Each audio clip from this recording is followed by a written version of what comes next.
Сәлем достар, парақшаны жоғалтып алмау үшін тіркеліп, лайк басып кетуді ұмытпаңыздар.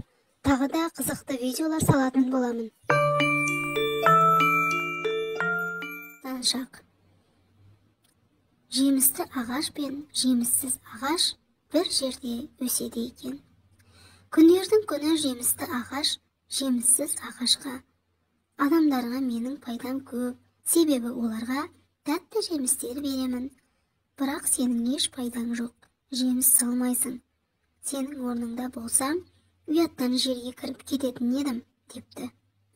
Жеміссіз ағаш оның сөздерінен ренжіпті. Сен қателесесің, адамдарға менің де пайдам бар. Әйтпесе олар мені өсірмейтін еді. Жемісті ағаш күліп, қандай пайдаң бар, деп масқара қылыпты. Жеміссіз ағаш, жақсылап ойласаң, адамдарға саған да көп пайдам тиеді. Бірақ сен жақсылығымның қадіріне жетпейсің. 3-4 жемісіңмен мақтанасың. Бір күні жеміс беруді тоқтатсаң, адамдар сені сол күні шауып отын қылады. Егер дұрыстап ойласаң, адамдар үйінің есіктерін, терезесін, тіпті балаларының бесіктерін де ағаштан жасайды. Ағаш кереуеттер, қасықтар және басқа ыдыстар жасайды.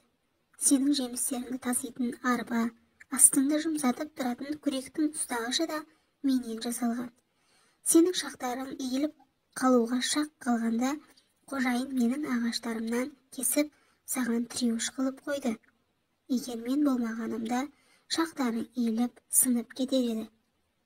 Ей досым, менің басқа да пайдаларым көп, бірақ жақсылықтарымды айта беруге ұяламын. Сен мақтана бермей, тәтті жемістер салуды ойласаң, дұрыс болар еді.